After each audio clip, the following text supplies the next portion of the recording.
ಎಲ್ಲರಿಗೂ ನಮಸ್ಕಾರ ಸ್ನೇಹಿತರೆ.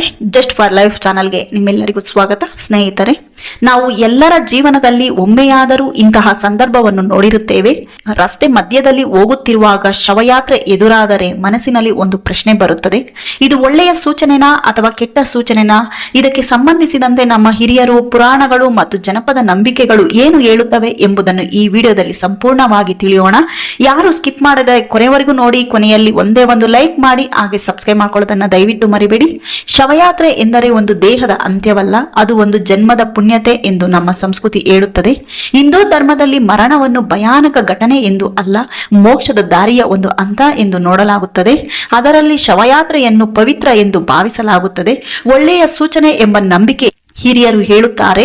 ನೀವು ಯಾವುದಾದರೂ ಶುಭ ಕಾರ್ಯಕ್ಕೆ ಹೊರಟಾಗ ಶವಯಾತ್ರೆ ಎದುರಾದರೆ ಅಡ್ಡಿಯಾಗುತ್ತದೆ, ಕಾರ್ಯ ಸಫಲವಾಗುತ್ತದೆ ಎನ್ನುವ ನಂಬಿಕೆ ಇದೆ. ಪುರಾಣಗಳಲ್ಲಿ ಹೇಳುವಂತೆ ಮರಣವು ಅಂತ್ಯವಲ್ಲ, ಅದು ಹೊಸ ಆರಂಭ.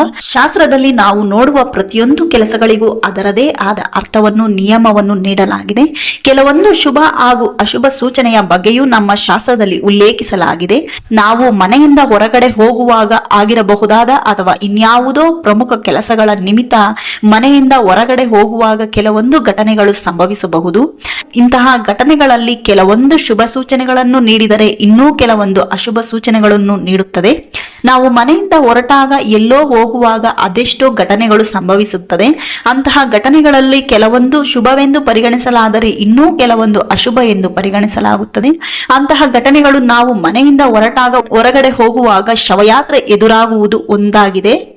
ನಾವು ಯಾವುದೋ ಕೆಲಸಕ್ಕಾಗಿ ಹೋಗುವಾಗ ಶವಯಾತ್ರೆ ಎದುರಾದರೆ ಅದರ ಅರ್ಥ ಏನು? ಶಾಸ್ತ್ರದ ಪ್ರಕಾರ ನಾವು ಯಾವುದೋ ಒಂದು ಕೆಲಸದ ನಿಮಿತ್ತ ಆಗಿರಬಹುದು ಅಥವಾ ಇನ್ಯಾವುದೋ ಕಾರಣಕ್ಕಾಗಿ ಆಗಿರಬಹುದು. ಮನೆಯಿಂದ ಹೊರಗಡೆ ಹೋಗುತ್ತಿರುವ ಸಂದರ್ಭದಲ್ಲಿ ಶವಯಾತ್ರೆ ಎದುರಾದರೆ ಅದನ್ನು ಶುಭವೆಂದು ಪರಿಗಣಿಸಲಾಗುತ್ತದೆ. ಹೊರಗಡೆ ಹೋಗುವಾಗ ನಿಮಗೆ ಶವಯಾತ್ರೆ ಎದುರಾದರೆ ಅದು ನಿಮಗೆ ಅತ್ಯಂತ ಶುಭ ಸೂಚನೆಯಾಗಿರುತ್ತದೆ. ಕೆಲವೊಂದು ನಂಬಿಕೆಗಳ ಪ್ರಕಾರ ನಾವು ಹೊರಗಡೆ ಹೊರಟಾಗ ಶವಯಾತ್ರೆಯನ್ನು ನೋಡಿದರೆ ನಮ್ಮ ಇಷ್ಟಾರ್ಥಗಳೆಲ್ಲ ಯಾವುದೇ ತೊಂದರೆಗಳಿಲ್ಲದೆ ಈಡೇರುತ್ತದೆ ಎಂಬುದಾಗಿದೆ. ಯಾವುದೋ ಒಂದು ಬಾಕಿ ಇರುವ ಆಸೆ ಶೀಘ್ರದಲ್ಲೇ ಈಡೇರಲಿದೆ ಎಂಬುದನ್ನು ಇದು ಸಂಕೇತಿಸುತ್ತದೆ. ರಸ್ತೆಯಲ್ಲಿ ನಾವು ಶವಯಾತ್ರೆಯನ್ನು ನೋಡಿದ್ದಾದರೆ ಅಥವಾ ಶವದ ಮೆರವಣಿಗೆಯನ್ನು ನೋಡಿದ್ದಾದರೆ ಅದು ನಮ್ಮ ಅರ್ಧಕ್ಕೆ ನಿಂತಿರುವ ಕೆಲಸದ ಬಗ್ಗೆ ಸೂಚನೆಯನ್ನು ನೀಡುತ್ತದೆ. ನಿಮ್ಮ ಯಾವುದೇ ಒಂದು ಅರ್ಧಕ್ಕೆ ನಿಂತಿರುವ ಕೆಲಸ ಅಥವಾ ದೀರ್ಘಕಾಲದಿಂದ ಅಪೂರ್ಣಗೊಂಡಿರುವ ಕೆಲಸವು ಶೀಘ್ರದಲ್ಲಿ ಮುಕ್ತಾಯಗೊಳ್ಳಲಿದೆ ಎಂಬುದರ ಸೂಚನೆಯಾಗಿದೆ. ನಿಮ್ಮ ಎಲ್ಲಾ ಕೆಲಸಗಳನ್ನು ನೀವು ಸಮಯಕ್ಕೆ ಸರಿಯಾಗಿ ಪೂರ್ತಿ ಮಾಡುತ್ತೀರಿ ಎಂದು ತಿಳಿದುಕೊಳ್ಳಿ. ಒಂದು ವೇಳೆ ನೀವು ಹೊರಗಡೆ ಹೋಗುವಾಗ ಶವಯಾತ್ರೆಯು ಎದುರಾದರೆ ಮೊದಲು ನಿಮ್ಮ ಪಾದರಕ್ಷೆಗಳನ್ನು ತೆಗೆದು 2 ಕೈಗಳನ್ನು ಜೋಡಿಸಿ ಮತ್ತೆ ಮುಂದಿನ ಹೆಜ್ಜೆಯನ್ನು ಇಡಬಹುದು. ಕೆಲವೊಮ್ಮೆ ಅನೇಕರು ರಸ್ತೆಯಲ್ಲಿ ಹೋಗುವಾಗ ಶವಯಾತ್ರೆಯನ್ನು ನೋಡಿದರೆ ಅದಕ್ಕೆ ಹೆಗಲನ್ನು ಕೊಡುತ್ತಿದ್ದರು. ಈ ರೀತಿ ಯಾತ್ರೆ ಸಮಯದಲ್ಲಿ ಅದಕ್ಕೆ ಹೆಗಲನ್ನು ನೀಡುವುದು ಅತ್ಯಂತ ಶುಭವಾಗಿದೆ.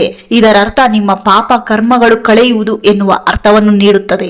ರಸ್ತೆಯಲ್ಲಿ ಹೋಗುವಾಗ ಅಥವಾ ಎಲ್ಲೋ ಹೊರಗಡೆ ಹೋಗುವಾಗ ಶವಯಾತ್ರೆಯನ್ನು ನೋಡುವುದು ಶುಭ ಸೂಚನೆ ಎಂದು ಪರಿಗಣಿಸಲಾಗುತ್ತದೆ. ಇಂತಹ ಘಟನೆಯು ಎಂದಿಗೂ ನಿಮ್ಮ ಜೀವನದಲ್ಲಿ ಸಮಸ್ಯೆಗಳನ್ನು ತೆರೆಯುವುದಿಲ್ಲ. ನಂಬಿಕೆಗಳ ಪ್ರಕಾರ ನಾವು ರಸ್ತೆಯಲ್ಲಿ ಹೋಗುವಾಗ ಶವಯಾತ್ರೆಯನ್ನು ನೋಡಿದರೆ ಅದು ಶುಭವೆಂದು ಪರಿಗಣಿಸಲಾಗುತ್ತದೆ.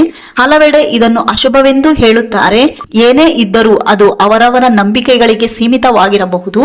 ಉದ್ಯೋಗಕ್ಕೆ ಹೋಗುವಾಗ, ಪರೀಕ್ಷೆಗೆ ಹೊರಟಾಗ, ಹೊಸ ಕೆಲಸ ಆರಂಭಿಸುವಾಗ ಶವಯಾತ್ರೆ ಕಂಡರೆ ಅದು ಒಳ್ಳೆಯ ಶಕುನ ಎಂದು ಹೇಳುತ್ತಾರೆ. ಕೆಟ್ಟ ಸೂಚನೆಗಳು ಯಾವುವು ಎಂದರೆ, ಆದರೆ ಕೆಲ ಕಡೆಗಳಲ್ಲಿ ಇದನ್ನು ಅಶುಭ ಎಂದು ನಂಬುತ್ತಾರೆ. ವಿಶೇಷವಾಗಿ ಮದುವೆ ಕಾರ್ಯಕ್ಕೆ ಹೋಗುವಾಗ, ಗರ್ಭಿಣಿಯರಿಗೆ ಎದುರಾದರೆ, ದೇವಾಲಯಕ್ಕೆ ತೆರಳುವ ಮುನ್ನ ಶವಯಾತ್ರೆ ಎದುರಾದರೆ ಅದು ಮನಸ್ಸಿಗೆ ಭಾರ, ನೆಗೆಟಿವ್ ಶಕ್ತಿ ಹರಡಬಹುದು ಎನ್ನುವ ನಂಬಿಕೆ ಇದೆ. ಆದರೆ ಇದು ಸಂಪೂರ್ಣವಾಗಿ ಮಾನಸಿಕ ಭಾವನೆ ಮತ್ತು ಸ್ಥಳೀಯ ನಂಬಿಕೆಯ ಮೇಲೆ ಅವಲಂಬಿತವಾಗಿದೆ. ಶವಯಾತ್ರೆ ಎದುರಾದರೆ ಏನು ಮಾಡಬೇಕು ಎಂದು ನಮ್ಮ ಶಾಸ್ತ್ರಗಳು ಹೇಳುತ್ತವೆ. ಮನಸ್ಸಿನಲ್ಲಿ ಓಂ ಶಾಂತಿ, ಓಂ ಶಾಂತಿ, ಶಾಂತಿ ಶಾಂತಿ ಎಂದು ಜಪಿಸಬೇಕು. ಶವಯಾತ್ರೆಗೆ ಗೌರವ ಸೂಚಿಸಿ ಕೆಲವು ಕ್ಷಣ ನಿಂತು ಸಾಗಬೇಕು. ನಗೆ ಮಾಡಬಾರದು, ಅಶ್ರದ್ಧೆ ತೋರಿಸಬಾರದು. ಸಾಧ್ಯವಾದರೆ ದೇವರ ನಾಮಸ್ಮರಣೆ ಮಾಡಬೇಕು. ಇದರಿಂದ ಯಾವುದೇ ದೋಷವು ಆಗುವುದಿಲ್ಲ.